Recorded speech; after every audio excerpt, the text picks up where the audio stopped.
Jadi kawan-kawan tahu alasannya untuk hold saham tersebut seperti apa, alasan untuk buy dan alasan untuk segera cut loss itu seperti apa, sehingga kawan-kawan bisa meminimalkan resiko di bursa saham.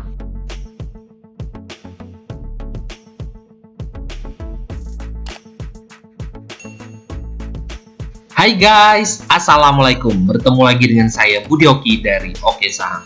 Melihat sedikit keseruan dari keluarga Oke Saham. Hari ini ya dari Bu Nindi, screener dari Rumus Pak Budi, hebat. Dapat lagi dari SMA, baru ditinggal bentar udah 8%. Alhamdulillah ya. Nah ini adalah screener kita, kios. Nah alhamdulillah kita banyak masuk di kios ya hari ini. Kios, Jas, SMA ya hari ini sudah banyak yang dapat.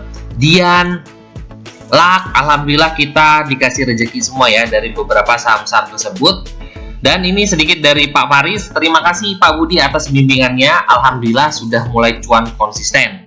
Tapi masih perlu belajar karena masih ada yang sangkut. Alhamdulillah bisa membantu kawan-kawan semua ya di keluarga Oke Saham. Dan kita juga nanti Sabtu ya, hari Sabtu ini kita akan membuat kelas Zoom basic, sangat-sangat basic ya, karena ada beberapa kawan kita di keluarga Oke Saham yang mungkin masih buy dan sell-nya aja masih bingung ya. Benar-benar masih ikut-ikutan dan juga belum tahu harganya itu bagusnya di harga berapa, kapan harus cut loss, kapan harus taking profit.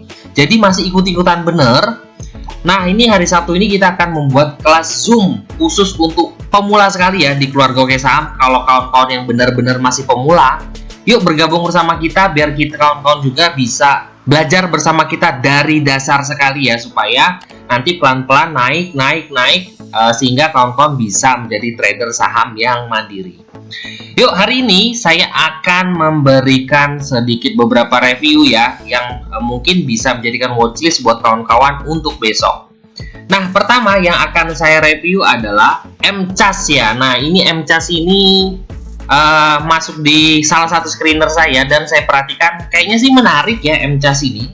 Nah alasannya adalah MCAS ini sudah mulai up. Nah ini sudah mulai tinggi ya. Apakah akan terus up? Nah ini kalau seandainya besok MCAS bisa naik di atas 8.100. Nah, karena closing hari ini di harga 8.000 ya. Naik di 8.100 dia akan lari.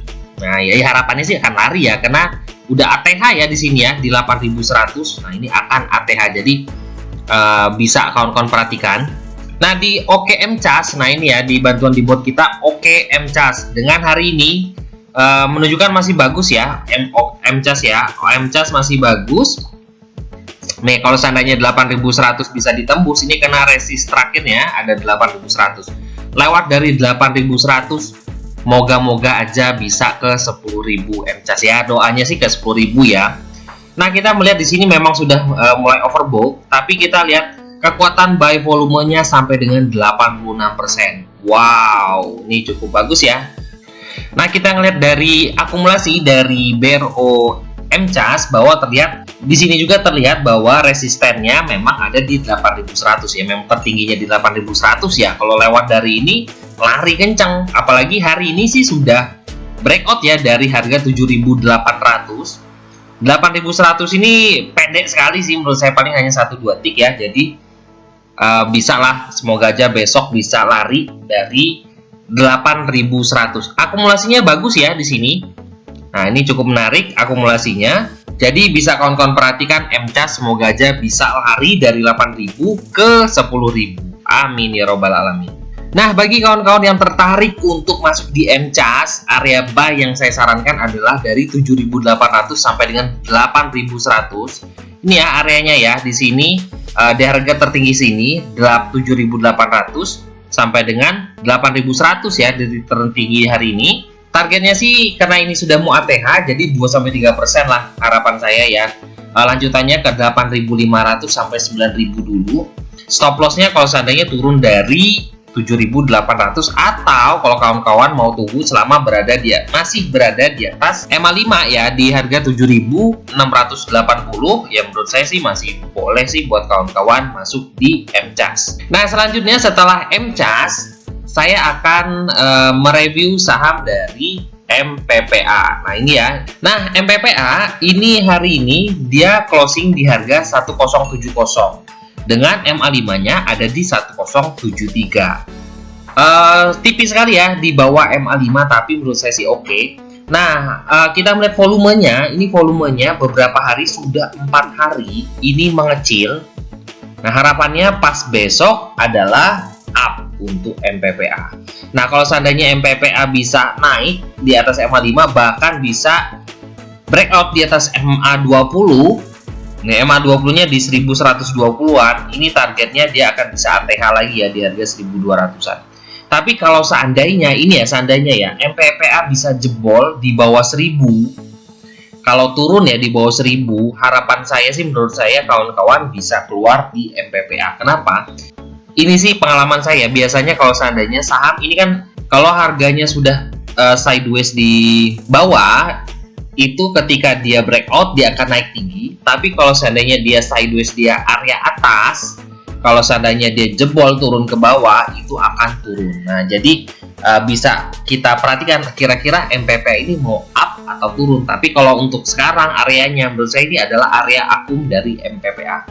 Nah, kalau kita ngelihat dari area akumulasi untuk MPPA ini adalah, nah ini makanya saya masukkan watchlist di MPPA adalah MPPA ini ada area untuk buy itu di 1025 sampai dengan areanya adalah 1100. Nah, ini ya.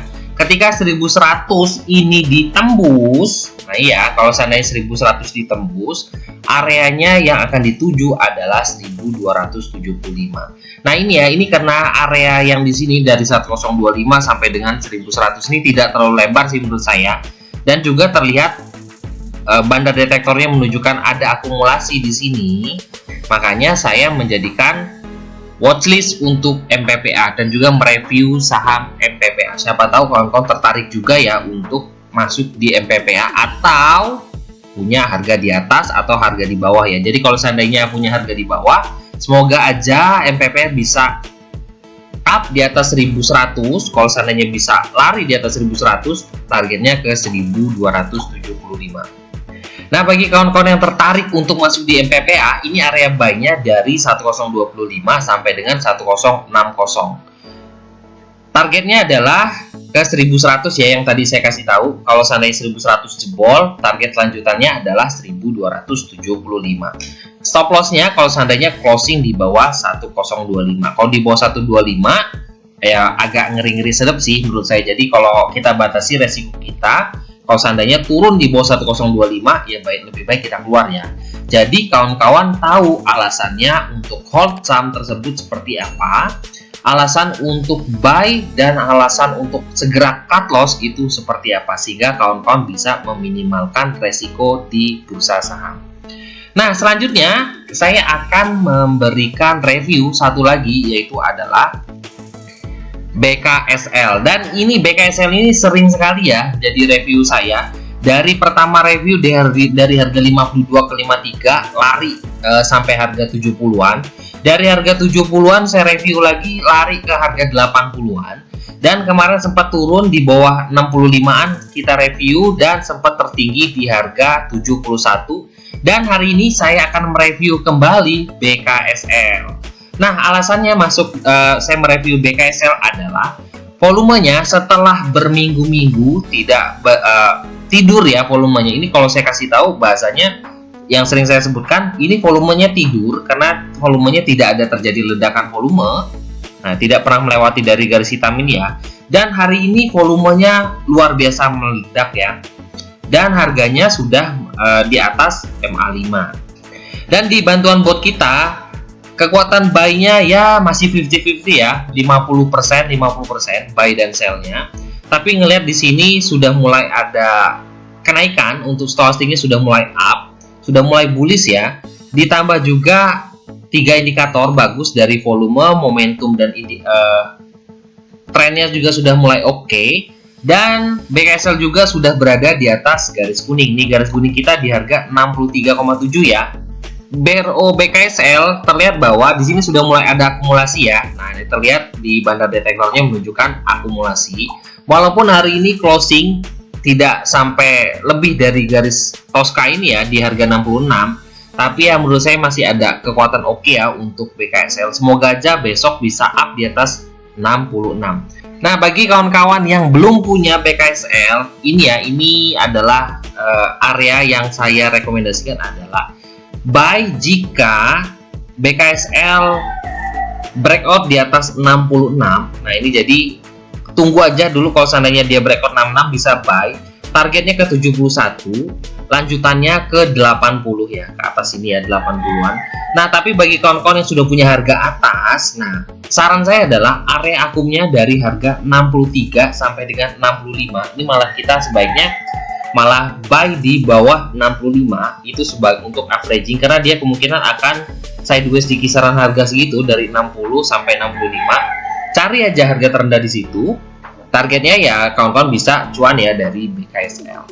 Bagi kawan-kawan yang ingin bergabung bersama kita di keluarga Oke Saham, yuk belajar bersama-sama kita dari awal ya, dari dasar sekali, supaya kawan-kawan bisa menjadi trader saham mandiri. Jadi kita bisa belajar dari awalan dulu, sehingga nanti ketika dasarnya sudah mulai kuat, naik sehingga kawan-kawan bisa menjadi trader saham mandiri.